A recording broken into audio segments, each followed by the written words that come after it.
Hola, mi nombre es José Eduardo Telles Espinosa. Esto es Charlas de Amparo. Vemos la actualización jurisprudencial, la primera de este segundo semestre del año 2019, viernes 2 de agosto del año en curso 2019, y vamos a ver qué nuevos criterios tenemos que estudiar para mantenernos actualizados. Empecemos como siempre porque dice el Pleno, no hay jurisprudencia publicada sobre el juicio de amparo. Sin embargo, nos vamos a las ejecutorias dictadas en controversias y acciones de inconstitucionalidad, tampoco lo vamos a encontrar, pero aprovecharemos primera y segunda sala. Sigue habiendo criterios sobre la promoción para impugnar descuentos, pagos parciales, interés por descuento o pagos parciales y negativas de entrega de recursos, el plazo de 30 días y demás, muy similares a los criterios que vimos con antelación. Te invito a que los veas si te dedicas a las controversias constitucionales.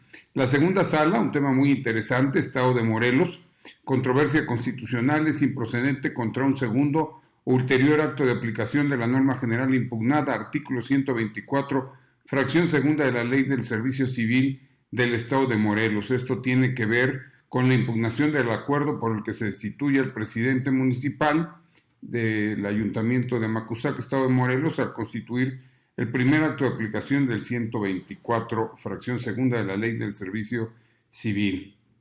Y tiene que ver con temas sobre destitución para el cumplimiento de una sentencia del Tribunal Estatal de Conciliación y Arbitraje. Te invito a ver estas nuevas tesis. Por cuanto hace ya amparo, regresamos a primera sala, solamente tenemos una jurisprudencia, competencia para conocer del juicio de amparo indirecto cuando se impugnen actos u omisiones de las autoridades del registro civil relacionados con el estado civil de las personas, corresponde al juez de distrito en materia civil cuando se dé la especialización.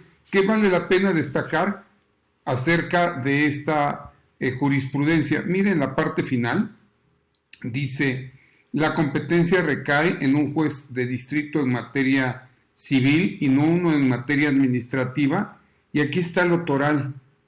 ¿Qué es lo que define que se trate de administrativo o civil?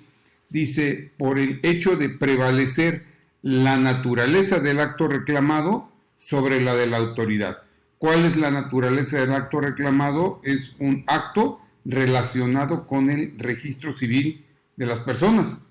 En tanto, la autoridad, aunque sea en este caso una autoridad del registro civil, que es una autoridad administrativa, se decanta la primera sala al resolver esta contradicción de tesis el 10 de abril de 2019 por unanimidad de votos, y nos dice que prevalece la naturaleza del acto y no la naturaleza de la autoridad que emite el acto. Vamos a segunda sala, dos jurisprudencias y una tesis aislada. Reparto adicional de utilidades es procedente del juicio de amparo indirecto en contra del desechamiento de plano que decrete la Junta Laboral ante la falta de cumplimiento de los requisitos de procedencia para la posible suspensión de aquel. Es una tesis aislada. Tenemos esta, es la tesis aislada 42 Romanos diagonal 2019.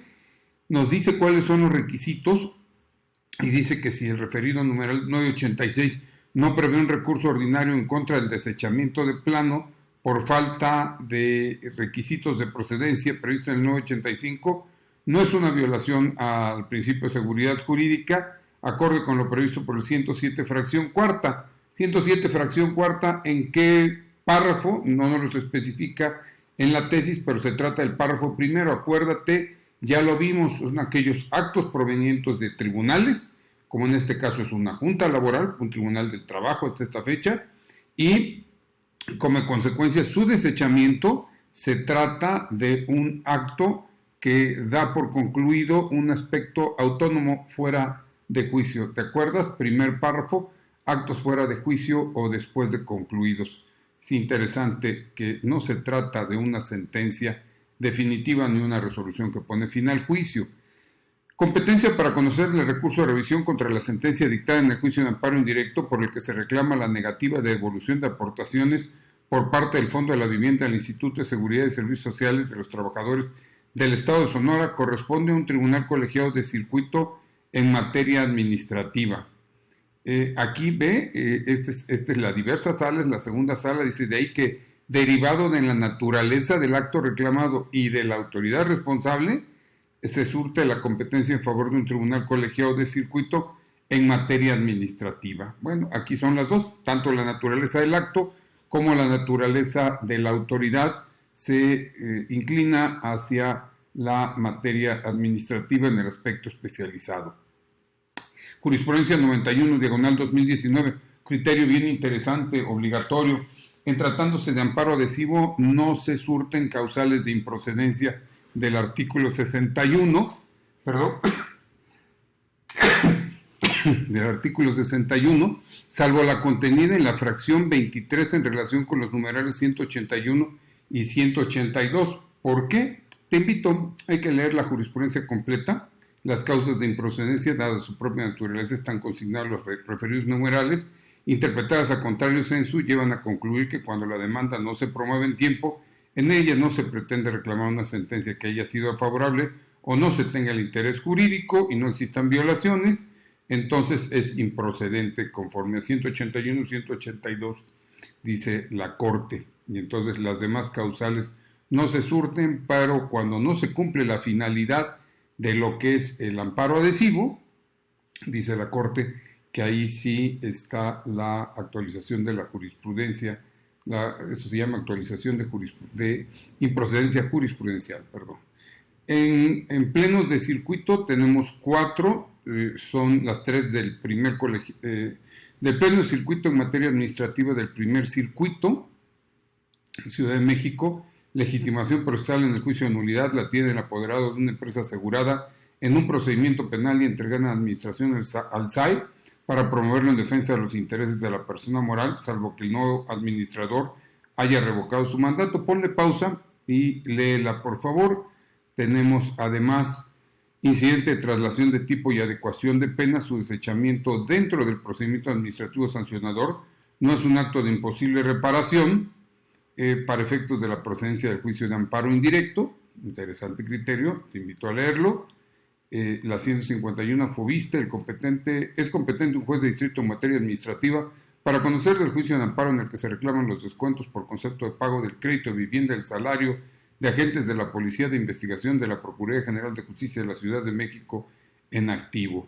Y finalmente, amparo indirecto es improcedente contra los autos y resoluciones o resoluciones que se emitan sobre el cumplimiento parcial de uno o varios puntos de condena establecidos en el laudo al no constituir un pronunciamiento sobre la totalidad de ellos. 107 son actos de ejecución, 107 segundo párrafo. Bueno, eso dicen los compañeros del primer circuito y es obligatoria para toda la Ciudad de México, que es el primer circuito. Finalizamos, nos vamos a las tesis de colegiado. Hay 23, son casos más frecuentes, pero mira, hay temas bien interesantes, desde temas de detención de semovientes. Bueno, se respeta, es el criterio de un colegiado que establece que dice sobreseimiento en el juicio fuera de la audiencia constitucional procede decretarlo en el 61 cuarta de la ley de amparo si el quejoso, aun cuando las pruebas que pudiera ofrecer no podría desvirtuar que a la fecha de la presentación de su demanda era inexistente el acto. Pues bueno, yo me quedo pensando sobre ese criterio. Estos son los compañeros del 13º circuito. La etapa probatoria, audiencia constitucional, máxima oportunidad para acreditar la existencia del acto. ¿Qué pasa si está mintiendo en el informe justificado? Pero bueno, son cuestiones de criterios, dice otro querido amigo. Hay otro que me llamó profundamente la atención, como es el principio de definitividad. Los compañeros del primer colegiado en materia administrativa del sexto circuito, que tuve el honor de integrar durante 13 años, integran la jurisprudencia. Muy buen criterio que dice, empezó el magistrado Higuera diciéndolo como ponente, decantaron los demás compañeros por el mismo criterio y ahora ya tanto los demás magistrados, el magistrado Diógenes, el magistrado Cárdenas, votan ya por unanimidad y establecen la jurisprudencia. Cuando se trata de materia administrativa, hay una causa de excepción a la definitividad, que que está en el último párrafo del artículo 6120. Esto se trata de actos materialmente administrativos. Magistral, sin duda, excelentes señores magistrados, al igual que, bueno, todos los compañeros de circuito, pero ellos los conozco personalmente y son brillantes, sin duda. Niñas y niños adolescentes, niños y adolescentes migrantes, efectos de la suspensión del amparo decretada contra su deportación cuando se encuentran detenidos en estaciones migratorias. Y un tema, híjole, pues de verdad que toca fibras muy sensibles. ¿Qué pasa con estos niños migrantes y cuando se quedan en una estación de detención y los van a deportar? ¿Qué hay que hacer? Hay otras tesis de exenciones o excepciones de tributación. No pueden encontrarse o construirse por algún método de interpretación.